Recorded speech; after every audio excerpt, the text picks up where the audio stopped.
अंदर इस वक्त नैनी जमीन पर लेटी हुई थी और अंतरा उसके सर पर चढ़कर इस वक्त बैठी हुई थी। अंतरा ने अपनी दोनों छोटी छोटी मुट्ठियों में नैनी के बालों को कसकर पकड़ रखा था और वह जोर जोर से नैनी पर चिल्ला रही थी। वहीं नैनी भी दर्द से खुद को छुड़ाने की बुरी तरह कोशिश कर रही थी, पर अंतरा उसके सर पर चढ़कर बैठी थी, इसलिए नैनी कुछ कर नहीं पा रही थी। आसपास बहुत सारा सामान फैला हुआ था। अपने कमरे की ऐसी हालत देखकर दानिश ने अपनी आंखें कसकर बंद कर ली। नमन को वहां का टेम्परेचर बहुत ज्यादा गर्म महसूस हुआ। उसने दानिश को देखा और दानिश को देखकर उसने घबराते हुए कहा, सर मैंने पहले ही कहा था वह बहुत शैतान है, वह बहुत ज्यादा शैतानियां करती है, इसलिए देखिए ना उसने क्या हालत कर दी है आपके कमरे की। प्लीज अभी वक्त है, आप उसे मुझे दे दीजिए, मैं उसे लेकर वापस बैकयार्ड में चला जाऊंगा। वही नैनी ने जब यह सारी आवाज सुनी तो वह तुरंत गेट की तरफ देखने लगी। गेट की तरफ देखते ही वह जोर से चिल्लाई, सर प्लीज मुझे इस काम से निकाल दीजिए। कभी मैंने आपके काम के लिए मना नहीं किया, लेकिन इस बार मैं आपके काम के लिए मना कर रही हूँ। मैं इस लड़की को हैंडल नहीं कर सकती। यह लड़की बहुत ज्यादा शैतानियां करती है। मैं इससे परेशान हो गई हूँ। इतने मेरे सर के सारे बाल निकाल दिए। अंतरा की जब नजर दानिश नमन पर गई तो अंतरा का मुंह बन गया। उसने दूसरे पल मुंह फुलाकर कहा, पर मैंने तो कुछ किया ही नहीं, मैं तो मासूम हूँ। यह कहकर वह तुरंत उस नैनी से दूर हुई और जल्दी से मासूमियत के साथ टुकुर टुकुर नमन और दानिश को देखने लगी। उसकी अचानक से ऐसी मासूमियत भरी नजरों को देखकर दानिश ने दांत पीसकर कहा, अभी तुम्हारी उम्र इतनी कम है, लेकिन अभी से ही तुम ऐसी हरकतें करती हो। आई थिंक तुम्हें अब मुझे अपने तरीके से हैंडल करना ही पड़ेगा। दानिश की यह बात सुनते ही अंतरा ने अपना छोटा सा सिर नीचे झुका लिया और उसने बहुत ही मासूमियत के साथ कहा, पर मैंने तो कुछ किया ही नहीं, मैं तो एक अच्छी लड़की हूं ना अंकल। यह कहकर वह अब नमन को देखने लगी। नमन कुछ समझ ही नहीं पा रहा था कि वह कैसे रिएक्ट करे। वही दानिश ने अपनी आंखें बंद की और गहरी सांस लेने लगा। नमन देख रहा था कि दानिश अपने आप को बहुत कंट्रोल कर रहा था, जिसे देखकर नमन ने अपने पसीने को साफ करते हुए कहा, मुझे जल्द से जल्द अंतरा को यहाँ से ले जाना होगा, वरना लेने के देने पड़ जाएंगे। लेकिन यह कहते हुए वह जैसे ही आगे बढ़ा, इस वक्त दानिश खुद अंतरा की तरफ बढ़ते हुए बोला, तुमने आज तो कुछ ज्यादा ही हद कर दी, इसकी सजा मैं तुम्हें जरूर दूंगा। इसी के साथ दानिश ने अंतरा को अपने कंधे पर उठा लिया और नमन यह सब देखकर बहुत ज्यादा डर गया। वही अंतरा भी दूसरे ही पल जोर से चिल्लाई, मुझे राक्षस से बचाओ। नमन भी यह सब कुछ देखकर काफी ज्यादा परेशान हो गया। तो वहीं दानिश अंतरा को लेकर सीधे बेड की तरफ गया। उसने अंतरा को बेड पर गुस्से के साथ बिठाया और उसकी आंखों में घूरते हुए बोला, आज तुम पूरा टाइम इसी कमरे में अकेले बंद रहोगी, यही तुम्हारी सजा है। यह सुनते ही अंतरा की आंखें बड़ी हो गई और वह तुरंत गुस्से से बोली, नहीं, मुझे यहाँ नहीं रहना, मुझे बाहर खेलने जाना है, मुझे यहाँ से जाने दीजिए। यह कहकर वह अंतरा नमन को देखने लगी। तो वहीं नमन भी यह सुनकर काफी ज्यादा हैरान हो गया। उसने तुरंत हड़बड़ी के साथ कहा, दानिश सर, यह आप क्या कह रहे हैं? वह अभी बहुत छोटी है, इस तरह से उसे कमरे में अकेले बंद करना ठीक नहीं होगा। दानिश ने इसके जवाब में नमन को गुस्से के साथ घूरा और बोला, क्या अब आप मुझे सिखाएंगे कि मैं क्या करूं या नहीं? यह सुनकर नमन चुप हो गया। उसे अंतरा के लिए बहुत ज्यादा बुरा लग रहा था। वह अंतरा को देखने लगा। अंतरा अभी भी जोर जोर से चिल्ला रही थी। उसने चिल्लाते हुए कहा, मुझे यहाँ नहीं रहना, मुझे यहाँ से बाहर निकालो, मुझे यहाँ नहीं रहना। लेकिन दानिश उस कमरे से बाहर जाने लगा। अंतरा बेड पर चढ़ गई और वह जोर जोर से बेड पर कूदते हुए बोली, प्लीज मुझे अभी के अभी यहाँ से बाहर निकालो, मुझे अकेले कमरे में नहीं रहना है। लेकिन दानिश ने गुस्से के साथ बाहर निकलते वक्त नमन को घूरा तो नमन ने हकलाते हुए कहा, दानिश सर, मुझे माफ कर दीजिए, लेकिन आप यह ठीक नहीं कर रहे हैं। वह अभी बच्ची है, सिर्फ 5 साल की है, और 5 साल के बच्चे को इस तरह कमरे में बंद करके रखना ठीक नहीं है। दानिश ने अपने हाथों की मुट्ठियां कसकर बनाई और बोला, तो आप मुझे बताएंगे कि मुझे क्या करना है, क्या नहीं? यह सुनकर नमन ने अपना सिर ना में हिलाकर कहा, नहीं, आप मेरी बात नहीं समझ रहे हैं। मुझे पता है कि वह शैतानियां करती है, पर यह सजा देना सही नहीं है। अकेले कमरे में उसको रखना, मुझे लगता है कि हमें ऐसा नहीं करना चाहिए। लेकिन दानिश गुस्से से कमरे के दरवाजे को बंद करते हुए बोला, अभी इसे सजा देना जरूरी है, वरना यह आगे इसी तरह शैतानियां करेगी। मैं नहीं चाहता कि आगे यह मेरे सर का हेडक बने। यह कह सुनकर नमन हैरान था। तभी दानिश ने बाहर से दरवाजे को बंद कर लिया। अंतरा अभी भी जोर जोर से चिल्ला रही थी और उसकी आवाज बाहर आ रही थी। नमन मजबूर होकर दानिश से बोला, दानिश सर, प्लीज मैं आपसे रिक्वेस्ट करता हूँ, आपसे पहले मैंने कभी आपको किसी चीज के लिए नहीं रोका, लेकिन आज मैं रोक रहा हूँ। प्लीज उसको बाहर निकाल दीजिए, वह बहुत छोटी है। दानिश सर, इस तरह कमरे में अकेले बंद करना सही नहीं है। दानिश बिना किसी भाव के कहा, मैं उसे मार नहीं रहा हूँ, ना ही उसे किसी जेल में बंद कर रहा हूँ। वह मेरा कमरा है, तुम्हें पता है कि वहाँ सब कुछ अवेलेबल है। उसे वहाँ किसी चीज की कमी नहीं है, लेकिन उसे आज के लिए सजा देना जरूरी है। यह कहकर वह सीधे स्टडी रूम के तरफ जाने लगा, तो वहीं नमन यह सब कुछ सुनकर लाचारी से कमरे को देखने लगा, जहां से अभी भी अंतरा जोर से चिल्ला रही थी। वह अंदर भी नहीं जा सकता था, नमन चाह कर भी कुछ नहीं कर पा रहा था।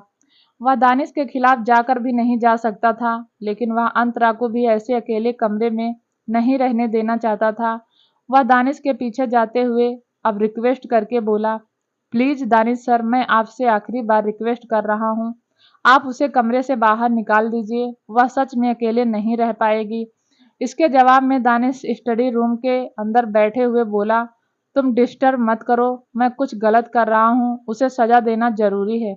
यह कहकर वह अपने चेयर पर जाकर बैठ गया और अपने गिटार को अपने हाथ में ले लिया। नमन चुपचाप खड़ा था, उसके हाथों की मुट्ठियां कसकर बंद थी, जिससे उसकी नसें साफ दिखाई दे रही थी। उससे पता चल रहा था कि वह खुद को कितना ज्यादा कंट्रोल कर रहा था।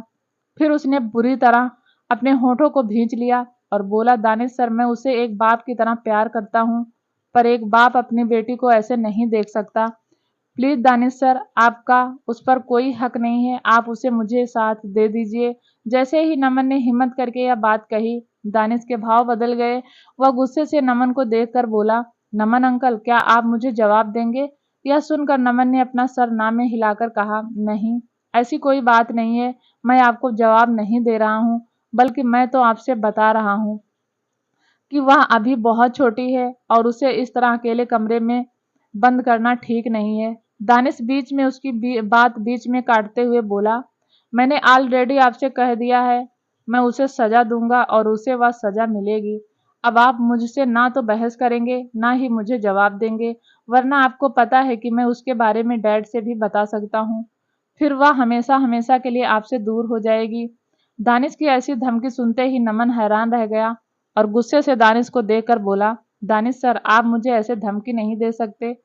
इसके जवाब में दानिश बिना किसी भाव के बोला, मैं आपको धमकी नहीं दे रहा हूँ, बल्कि एडवाइस दे रहा हूँ।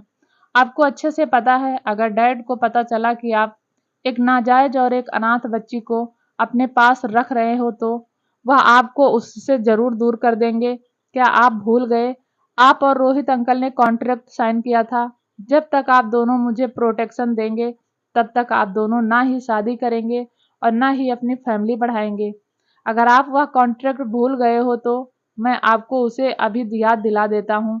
नमन अब बिल्कुल चुप हो गया था, उसे पुराना सब कुछ याद आने लगा था। वह इस वक्त खुद को हद से ज्यादा लाचार महसूस करने लगा। उसने अपने हाथों को सिर पर रखा और अपना सर नीचे झुकाकर बोला, सॉरी दानिश सर, अच्छा हुआ मुझे याद दिला दिया, मैं सच में भूल गया था। या कहकर वह वहां से जाने लगा। दानिश अभी भी नमन को घूर रहा था। वह उसे जाते देख बिना किसी भाव के बोला, डैड के पास कॉल करके उन्हें यहाँ बुला लीजिए, मैं उनसे मिलना चाहता हूँ। नमन ने अपना सर हिला दिया और वह बिना कुछ कहे वहां से बाहर निकल गया। इधर दूसरी तरफ अनाथ आश्रम में इस वक्त वहां लीना गुस्से से चिल्ला रही थी और वह प्रतिमा उसकी बातें सिर्फ चुपचाप सुन रही थी। लीना ने दांत पीसकर कहा, आखिर किस हक से आपने उसे उन दोनों आदमियों को दे दिया? क्या इसलिए क्योंकि वह दोनों अमीर हैं? क्या अमीरों को आप इस अनाथ आश्रम की बच्चियों को बेच देंगी? उसकी यह बात सुनते ही प्रतिमा ने गुस्से के साथ कहा, लीना, अब तुम चुप हो जाओ, अगर तुम्हें पूरी बात ठीक से नहीं पता है तो तुम्हें इस तरह आधी अधूरी बात सबके सामने कहने की जरूरत नहीं है। लीना ने सरकास्टिक होकर कहा, दीदी सच कहूँ तो मैं आधी अधूरी बात नहीं कह रही हूँ, मैंने जो आपके और बड़े मालिक के मुंह से सुना वही बोल रही हूँ। आखिर अंतरा को आप सब ने किस हक से उन दो आदमियों को दे दिया? अभी कोई भी बच्चे यहाँ से अडॉप्ट नहीं हो रहे हैं, तो फिर आपने उस अंतरा को क्यों यहाँ से जाने दिया? क्या वह आपके लिए बहुत खास है? इसका मतलब आप यहाँ के बच्चों में भेदभाव करती हैं। प्रतिमा की आंखों में आंसू आ गए थे और वह लीना के इल्जाम को सुनकर गुस्से से बोली, बस करो लीना, मैंने कभी नहीं सोचा था कि तुम्हारे दिल में मेरे लिए इतना जहर होगा। मैंने कभी यहाँ के बच्चों में भेदभाव नहीं किया। मैंने तो अंतरा को इसलिए यहाँ से भेजा क्योंकि उस बेचारी को यहाँ पहले ही बहुत ताने मारे जाते थे, इसलिए क्योंकि उससे कोई यहाँ लगाव नहीं रखता था। लेकिन अब जब वह दो भले इंसान उसे अडॉप्ट करके अपने पास रखना चाहते हैं, तो मुझे नहीं लगता कि इसमें कुछ गलत है। मैं और बड़े मालिक ने बहुत कुछ सोच समझकर यह फैसला लिया है। वैसे भी तुम इतनी फिक्र क्यों कर रही हो? त्रिशा को तो ओबराय फैमिली अडॉप्ट करेगी ही ना। यह सुनकर लीना ने गुस्से से कहा, लेकिन अभी उनका कोई भरोसा भी नहीं है। अभी कागजी कार्रवाई नहीं हुई है और अभी इस बात पर कोई यकीन भी नहीं करेगा कि वह सभी त्रिशा को यहाँ से लेकर जाएंगे। यह सुनकर प्रतिमा ने कहा, तुम इतना इनसिक्योर क्यों हो रही हो? तुम्हें फिक्र करने की जरूरत नहीं है। त्रिशा को ओबराय खानदान अडॉप्ट करेगा। अभी तो पूरे 1 साल हैं। 1 साल के लिए उसे अच्छे से पढ़ाई करने दो और अच्छे से मैनर सिखाओ। यह कहकर प्रतिमा वहां से मंदिर की तरफ जाने लगी, तो लीना ने गुस्से के साथ कहा, आपके कहने का क्या मतलब है? क्या त्रिशा को मैनर्स नहीं है? आपकी उस शैतान अंतरा से तो बहुत ही ज्यादा अच्छी है, तभी तो ओबराय खानदान उसे अडॉप्ट कर रहा है, ना कि कोई नॉर्मल घर के इंसान। लीना ने ताना मारा, जिसे महसूस करके प्रतिमा ने आखिर में गहरी सांस लेकर कहा, लीना अभी के लिए मैं तुमसे कोई बहस नहीं करना चाहती, इसलिए प्लीज मुझे अब यहाँ से जाने दो। यह कहकर वह वहां से सीधे मंदिर की तरफ बढ़ गई, तो वहीं लीना दांत पीस कर बोली, मैं ऐसा कभी नहीं होने दूंगी। वह अंतरा मेरे आंखों में कांटे की तरह चुभती है। मैं उसे कभी खुश नहीं रहने दूंगी। उसे क्या लगता है वह इस अनाथ आश्रम से चली गई तो मैं उसे वहां 2 आदमियों के साथ खुश रहने दूंगी? बल्कि अब तुम देखती जाओ मैं तुम्हारी जिंदगी में बचपन से ही कैसे जहर घोलती हूँ। यह कहकर वो गुस्से से वहां से अपने कमरे की तरफ बढ़ गई। इधर दूसरी तरफ शाम का वक्त हो चला था। स्टडी रूम का दरवाजा खुला। विशाल, नमन और रोहित के साथ स्टडी रूम से बाहर निकले। उनके पीछे दानिश था। दानिश के चेहरे पर इस वक्त कोई भी एक्सप्रेशन नहीं थे। तो वहीं विशाल ने नमन और रोहित को देखकर कहा, आसपास खतरा ज्यादा बढ़ गया है, इसलिए अब तुम दोनों को अपना काम अच्छे से करना है। याद रखना कोई भी प्रॉब्लम नहीं होनी चाहिए, और अगर यहाँ कोई भी गड़बड़ होती है तो मुझे कॉल कर तुरंत इन्फॉर्म कर देना। इसके जवाब में नमन और रोहित दोनों ने ही अपना सर हिला दिया, जिसके बाद विशाल दानिश की तरफ मुड़ा और बोला, दानिश बेटा अपना ख्याल रखना, मैं कल वापस से यहाँ आऊँगा। इसके जवाब में दानिश ने बिना किसी भाव के कहा, इसकी कोई ज़रूरत नहीं है। यह सुनकर विशाल ने अपनी भौहें चढ़ाकर कहा, लेकिन क्यों? तुम मेरे बेटे हो और मैं जब भी मर्जी चाहे तब तुमसे मिलने आ सकता हूँ। दानिश ने इस पर नाराजगी के साथ कहा, लेकिन मैं नहीं चाहता कि बार बार लोग मुझसे मिलने आए। मैं अकेले रहना चाहता हूँ, और अगर आप हर रोज मुझसे मिलने आएंगे तो मेरे प्राइवेसी में डिस्टर्ब होगा। यह कहकर वो अपने कमरे की तरफ बढ़ गया, तो वहीं विशाल उसकी यह बात सुनकर चुप रह गया। नमन और रोहित भी बस खामोशी से यह सब कुछ देख रहे थे। तभी विशाल ने गुस्से के साथ कहा, तुम दोनों उसका ध्यान रखना, उसके कहने से कुछ नहीं होता। वह मेरा बेटा है और मैं कल जरूर उससे मिलने आऊंगा। यह कहकर वहां से बाहर चले गए, तो वहीं नमन और रोहित एक दूसरे को देखने लगे। इधर दानिश कमरे के बाहर खड़ा था। उसके चेहरे पर कोई भी भाव नहीं थे, लेकिन वह कमरे को घूरते हुए बोला, अब तुम्हारी अकल ठिकाने आ गई होगी। अब तुम्हें पता चल गया होगा कि दानिश ओबरॉय को परेशान करने का क्या नतीजा होता है। यह कहते हुए उसने जैसे ही दरवाजा खोला, सामने का नजारा देखकर वो एकदम से अपनी जगह रुक गया और उसके हाथों की मुट्ठियां कसकर बंद हो गईं। जैसे ही दानिश ने अंदर का नजारा देखा, उसके भाव पूरी तरह से बदल गए। उसने दूसरे ही पल गुस्से से अपने हाथों की मुट्ठियां बंद कर ली और आसपास देखते हुए बोला, यह लड़की कहाँ चली गई? कमरे में इस वक्त कोई भी नहीं था। वह अंदर आया और वह चारों तरफ अपनी नजर घुमाने लगा, लेकिन अंतरा उसे कहीं दिखाई नहीं दी। वह सीधे वॉशरूम की तरफ गया। वॉशरूम का दरवाजा खोला तो वॉशरूम में भी उसे अंतरा नहीं दिखाई दी, जिसे देखकर अब दानिश के भाव पूरी तरह से बिगड़ गए। वह गुस्से से बाहर निकलते हुए बोला, जब मैंने इस लड़की को अंदर से बंद किया था तब यह कहाँ जा सकती है? मेरे कमरे में सिर्फ एक ही दरवाजा है, जो कि मैंने बाहर से लॉक किया था, तब यह ऐसे कैसे बाहर निकल सकती है? कहीं किसी ने बाहर कमरे में उसकी मदद तो नहीं की? जिस किसी ने भी ऐसा किया होगा मैं उसे छोड़ूंगा नहीं। वह गुस्से के साथ सीधे नीचे हॉल की तरफ बढ़ा और वहां इस वक्त रोहित और नमन आपस में कुछ बात कर रहे थे। दानिश ने गुस्से के साथ कहा, नमन अंकल, रोहित अंकल, साफ साफ बताइए, वह लड़की कहाँ है? कहाँ भेजा है आपने उसे? अचानक से दानिश की ये बात सुनते ही नमन हैरान हो गए। नमन ने हैरानी के साथ कहा, क्या कहा आपने? क्या अंतरा कमरे में नहीं है? जैसे कि आपको पता ही नहीं कि वह कहाँ है। यह सुनकर दानिश ने दांत पीसते हुए कहा, अब आप ऐसा प्रेजेंट मत करिए जैसे कि आपको पता ही नहीं है वह कहाँ है। यह सुनकर नमन ने तुरंत परेशान होकर कहा, नहीं नहीं सर, आप गलत समझ रहे हैं। मैं खुद भी आपसे कहने वाला था कि अब शाम हो गई है, अब आप उसे कमरे से बाहर निकाल दीजिए, लेकिन अभी आप कह रहे हैं कि वह कमरे में नहीं है, तो फिर वह कहाँ जा सकती है? दानिश अपने हाथों की मुट्ठियां कसते हुए बोला, देखिए मुझसे झूठ बोलने की कोशिश मत कीजिएगा। साफ साफ बताइए कहाँ भेजा है आपने उसे, क्योंकि अगर मैंने खुद से उसके बारे में पता लगाया तो मुझसे बुरा कोई नहीं होगा आपके लिए। यह सुनते ही अब नमन ने घबराते हुए कहा, रोहित क्या तुम्हें पता है अंतरा कहाँ है? मुझे तो कुछ समझ नहीं आ रहा है।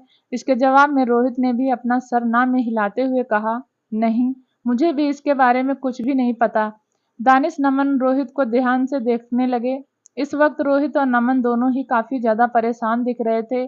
उन्हें देखकर दानिश ने अब गहरी सांस लेकर कहा, तो इसका मतलब आप दोनों को भी नहीं पता कि वह कहाँ है? यह सुनकर नमन ने तुरंत कहा, हाँ दानिश सर, मैं कब से तो यही कह रहा हूँ कि हमें नहीं पता कि वह कहाँ है। एक बार हम उसे पूरे घर में ढूंढते हैं, जरूर वह यहीं कहीं होगी। और दानिश ने गुस्से के साथ कहा, आपको पता है ना कि मेरे कमरे से इस तरह से कोई बाहर नहीं निकल सकता। अगर मैं बाहर से उसे लॉक कर दूं तो? यह सुनकर अब नमन भी सोच में डूब गया और उसने परेशान होकर कहा, बात तो आप बिल्कुल ठीक कह रहे हैं। आपके कमरे से बिना किसी के बाहर निकाले कोई बाहर नहीं जा सकता, लेकिन हमने अंतरा को बाहर नहीं निकाला। जब से आपने रोका था तब से हमने एक बार भी उस कमरे की तरफ नहीं देखा। हमें खुद भी समझ नहीं आ रहा है कि वह कहाँ गई। यह सुनकर अब दानिश ने बिना किसी भाव के कहा, जाइए जाकर उसे ढूंढो और वह मुझे जल्द से जल्द मिलनी चाहिए। यह कहकर वह सोफे पर लीन होकर बैठ गया।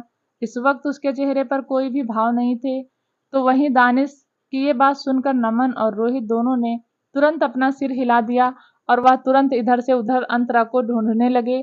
वह दोनों पूरे घर में अंतरा को ढूंढ रहे थे, लेकिन अंतरा का कोई अता पता नहीं था।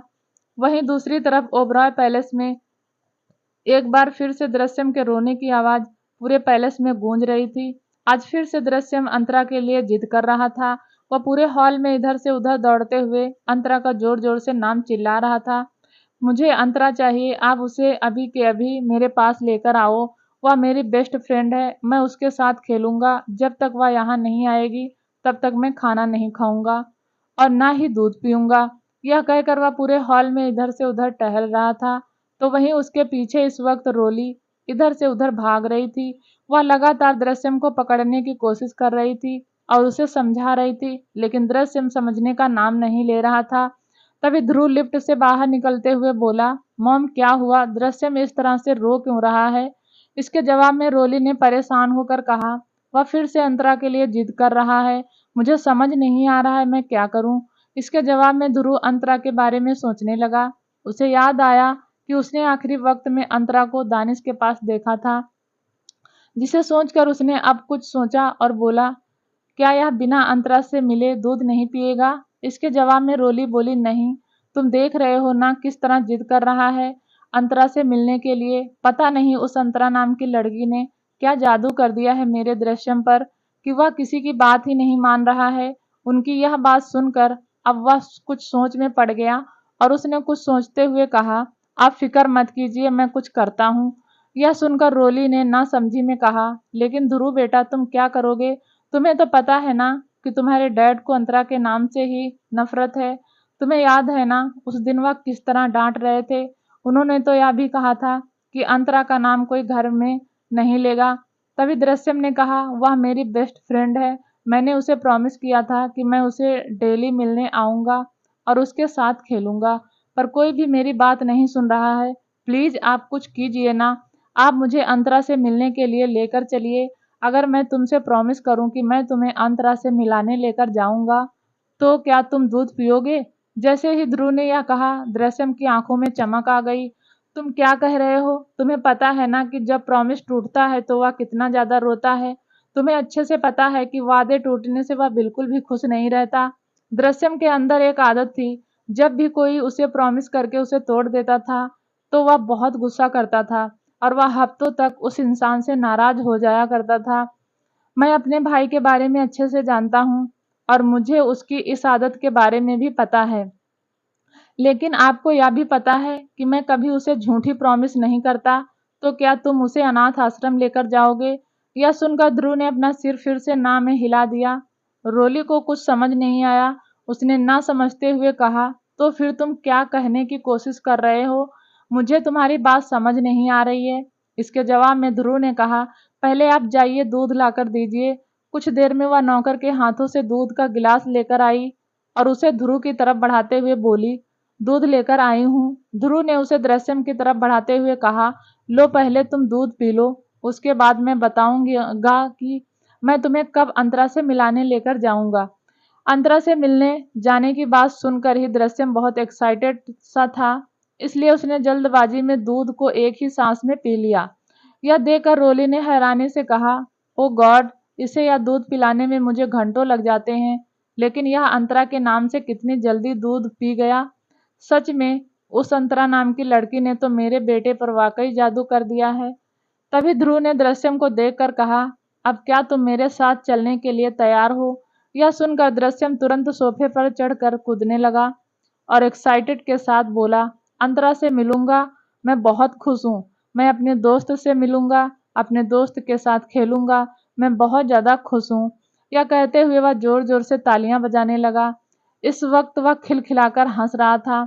अंतरा से मिलने जाने पर तो वहीं ध्रुव मुस्कुराया और उसे अपनी गोद में उठा लिया। दृश्यम तुरंत ध्रुव की गोद से लिपट गया, लेकिन तभी रोली ने ना समझी से कहा, बेटा तुम इसे कहाँ लेकर जा रहे हो? कहीं ऐसा तो नहीं तुम इसका मन बहलाने के लिए पार्क लेकर जा रहे हो? यह सुनकर ध्रुव ने अपना सर ना में हिला दिया और बोला, नहीं मॉम, मैं इसे अंतरा से मिलाने लेकर जा रहा हूँ। यह सुनकर रोली जी ने हैरान होकर कहा, क्या तुम्हें अपने डैड का डर नहीं रह गया? तुम्हें पता है ना कि वह कितना ज्यादा नाराज होंगे अगर उन्हें पता चला कि तुम और दृश्यम अनाथ आश्रम गए थे, वह भी उस लड़की से मिलने। तभी ध्रुव दृश्यम को लेकर वहां से बाहर जाते हुए बोला, मैं अनाथ आश्रम नहीं जा रहा हूँ और मैं कहाँ जा रहा हूँ यह मैं बहुत जल्द आपको बताऊंगा, लेकिन अभी के लिए मुझे इसे लेकर जाने दीजिए, वरना यह इसी तरह आपको परेशान करेगा। यह कहकर वो दृश्यम को लेकर वहां से निकल गया, तो वहीं रोली बस उसे ना समझी से जाते हुए देखती रह गई। इधर दूसरी तरफ रोहित और नमन अब बहुत ज्यादा परेशान हो चुके थे, क्योंकि अंतरा का कहीं कोई अता पता नहीं था। वह वापस से थक कर दानिश के सामने आकर खड़े हो गए। रोहित ने लाचार होकर कहा, पता नहीं हमारी अंतरा कहाँ चली गई, अभी तो मैंने उसके मुंह से अपने लिए पापा भी नहीं सुना था। वह इस तरह हमसे दूर नहीं जा सकती। यह कहते हुए रोहित की आंखें नम हो गई, तो वही नमन भी परेशान होकर बोले, दानिश सर प्लीज कुछ कीजिए, वह अभी तक नहीं मिली, मुझे डर लग रहा है वह कहाँ चली गई होगी। कुछ समझ नहीं आ रहा था, तो नमन ने तुरंत आगे आते हुए कहा, दानिश सर देखिए, मुझे पता है आपको बच्चे से कोई लेना देना नहीं है, लेकिन वह हमारी जिंदगी बन चुकी है, हमने उसके लिए अपना पूरा फ्यूचर सोच लिया है। प्लीज दानिश सर हमारी हेल्प कीजिए, उसे ढूंढ दीजिए प्लीज, मैं आपसे रिक्वेस्ट कर रहा हूँ। लेकिन दानिश ने इसका कोई जवाब नहीं दिया। वह सीधे अपने कमरे की तरफ बढ़ गया। रोहित और नमन दोनों एक दूसरे को देखने लगे। नमन ने गुस्से के साथ कहा, अगर मैंने कॉन्ट्रैक्ट साइन न किया होता तो अभी के अभी मैं इस नौकरी को छोड़ देता और जाकर अपनी अंतरा को ढूंढता और उसके साथ कहीं दूर जाकर अपनी जिंदगी बिताता। इस तरह की नौकरी से अच्छा है कि मैं खुद को भी फांसी लगा लूं। रोहित ने भी अब नाराजगी के साथ कहा, सही कहा, पिछले 5 सालों से हम इस नौकरी को कर रहे हैं। 5 सालों में इतना लाचार मुझे कभी महसूस नहीं हुआ जितना मुझे अभी महसूस हो रहा है। हम चाह कर भी अपनी अंतरा को ढूंढ नहीं सकते। नमन, मैं तुमसे कह रहा हूँ, वह हमारी बेटी है और अगर वह हमें नहीं मिली तो हम दानिश सर को माफ नहीं करेंगे। यह सुनकर नमन ने गुस्से के साथ कहा, हम क्या कर लेंगे उनका? तुम्हें पता है ना, वह हमसे बहुत बड़े इंसान हैं। भले वह अभी उम्र में छोटे हैं, लेकिन अभी से उनका रुतबा बहुत अलग है और सबसे ज्यादा विशाल सर दानिश सर को ही प्यार करते हैं। हम उनको चाहकर भी कुछ नहीं कर सकते सिवाय अभी अंतरा के ढूंढने के। चलो हम उसे ढूंढते हैं। यह सुनकर लाचारी से अपना सिर हिला दिया। वह दोनों अब निकल गए। इधर दानिश कमरे के अंदर आया। कमरे के अंदर पहुंचकर अब वह अपनी गहरी नजरों से चारों तरफ देखने लगा और फिर तभी उसने अपनी गहरी आवाज में कहा, आई नो तुम इसी कमरे में हो, इसलिए बेहतर होगा कि मेरे सामने आ जाओ, क्योंकि तुमने अब मुझे बहुत ज्यादा गुस्सा दिला दिया है। मैंने कभी इमेजिन नहीं किया था कि एक 5 साल की लड़की दानिश ओबरॉय को इस तरह गुस्सा दिलाएगी, लेकिन अब अगर तुम मेरे सामने नहीं आई तो मेरा गुस्से का लेवल बढ़ जाएगा। चुपचाप मेरे सामने आ जाओ। इस आवाज को सुनते ही अंतरा, जो बेड के नीचे बैठे इस वक्त अपने हाथ में चॉकलेट लिए लगातार उसे खा रही थी, जिससे पूरा चॉकलेट उसके मुंह में भी लग गया था, वह एक पल के लिए चौंक गई और टुकुर टुकुर चारों तरफ देखने लगी। अंतरा इस वक्त टुकुर टुकुर चारों तरफ देख रही थी और फिर उसने खुद से कहा, राक्षस तो मुझ पर और भी ज्यादा गुस्सा करेगा। अब मैं क्या करूं? क्या मुझे बाहर जाना चाहिए? नहीं नहीं, अगर मैं बाहर गई तो वह फिर से मुझे सजा देंगे। मैं यहीं पर रहूंगी, वह मुझे ढूंढ नहीं पाएंगे। यह कहकर वह वापस से चॉकलेट खाने में बिजी हो गई। उसे दुनियादारी या दानिश के बिल्कुल भी कोई परवाह नहीं थी और वह बस आराम से चॉकलेट खाने लगी। लेकिन बाहर दानिश गुस्से से उबल रहा था और वह अब चिल्लाते हुए बोला, बस बहुत हो गया तुम्हारा नाटक। अब अगर तुम बाहर निकली नहीं तो जहां तुम हो वहां मैं खुद आ जाऊंगा और फिर तुम्हें मैं छोड़ूंगा नहीं। अचानक से अंतरा चॉकलेट को फिर से खाने लगी, क्योंकि दानिश काफी गुस्से से चिल्ला रहा था। अंतरा ने अब थोड़ा डरते हुए मासूमियत के साथ कहा, मुझे तो अब सच में बहुत डर लग रहा है। कहीं अगर राक्षस ने मुझे मारा तो, जैसे लीना आंटी मुझे मारती थी, मुझे बहुत दर्द करता था। नहीं नहीं, अगर उन्होंने मुझे मारा तो मैं उन्हें भी पंच कर दूंगी, पर वह मुझसे बहुत बड़े हैं। मैं तो उनके हाइट की भी नहीं हूँ और ना ही मैं उनके मुंह के पास पहुंच पाती हूँ।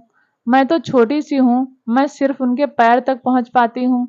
तभी उसके दिमाग में कुछ आया और उसने खुद से कहा, मैं उनके पैर से लिपट जाऊंगी और उनके पैर में पंच करूंगी। हाँ, मुझे यही करना चाहिए। यह कहते हुए वह फिर से खुद को हिम्मत देने लगी, लेकिन अब दानिश की हिम्मत जवाब दे चुकी थी। वह गुस्से के साथ अब सीधे बेड की तरफ बढ़ते हुए बोला, आई नो तुम कहाँ हो, लेकिन शायद तुम्हारे अंदर मेरा डर नहीं है। कोई बात नहीं, अब बात जो कुछ भी होगी उसके बाद तुम मुझसे जरूर डरने लगोगी। अब अंतरा को दानिश के पैर खुद के करीब आते हुए दिखाई देने लगे। अब उसके हाथ में जो चॉकलेट थी वह बहुत जल्दी जल्दी खाने लगी। फिर वह खुद से बोली, पहले मैं अपनी चॉकलेट खत्म करूंगी, वरना वम्पायर मेरी चॉकलेट खा लेगा। उसके बाद में उन्हें पंच करूंगी, फिर मुझे एनर्जी मिल जाएगी। या कहते हुए वह जल्दी जल्दी चॉकलेट खाने लगी, लेकिन तभी एक साथ हाथ उसके बेड के अंदर आया और उसके छोटे से पैर को खींचते हुए उसे सीधे बेड के बाहर खींच लिया। अंतरा जोर से चिल्लाई, मुझे मत मारो, मुझे चॉकलेट खाने दो, मुझे चॉकलेट खाने दो। या कहते हुए वह जोर जोर से अपने हाथ पैर हवा में चलाने लगी। तो वहीं दानिश, जिसने उसे बाहर खींचा था, वह नीचे झुककर गुस्से से उसके चेहरे को कसकर पकड़ते हुए बोला, तुमने क्या समझ रखा है मुझे? दानिश ने चेहरे को पकड़ लिया, जिससे अंतरा को बहुत दर्द महसूस हुआ। छोटी सी अंतरा दर्द में कराह रही थी और वह जल्दी से बोली, मुझे दर्द हो रहा है, प्लीज छोड़िए मुझे, मुझे दर्द हो रहा है, प्लीज छोड़ दीजिए मुझे। लेकिन दानिश ने अब अपने दांत पीसकर कहा, क्या तुमने मुझे बेवकूफ समझ रखा है? तुम अपने तरीके से मुझे भड़काने की कोशिश करोगी और मैं सिर्फ नाचूंगा यूं तुम्हें तो मैं। यह कहते हुए वह आसपास देखने लगा और फिर अपनी जगह से उठकर सीधे ड्राइंग रूम की तरफ जाने लगा। अंतरा की बड़ी बड़ी आंखों में आंसू आ गए। दानिश ने उसे बहुत गुस्से के साथ चिन से पकड़ लिया। उसके साथ बहुत ज्यादा हर्ष था, इसलिए अंतरा को न चाहते हुए भी डर लगने लगा। वह अपने कदम पीछे लेने लगी और बोली, मुझे जाने दो। मैंने आपसे पहले कहा था कि मुझे यहाँ पर नहीं रहना, पर आपने मेरी बात नहीं मानी, इसलिए मैंने यह सब कुछ किया। यह कहकर वह अपने पैर भी छुड़ाने लगी, लेकिन उसके हाथ में जो अभी भी चॉकलेट थी खाने से पीछे नहीं रह रही थी। वह अभी भी लगातार चॉकलेट को मुंह में भरे हुए जा रही थी। तभी दानिश ने ड्रॉर खोला और उसने रोप निकाला। उस रोप को वह सीधे उसकी तरफ लेकर बढ़ते हुए बोला, अब तुम्हें सारी रात इसी तरह रहना होगा, तब तुम्हें समझ आएगा कि मुझे अंडर एस्टिमेट करने का क्या अंजाम होता है। आगे की कहानी सुनने के लिए चैनल को लाइक शेयर सब्सक्राइब जरूर करें, ताकि जब भी हम वीडियो डालें तो आपको नोटिफिकेशन तुरंत मिले। तब तक के लिए नमस्कार, धन्यवाद।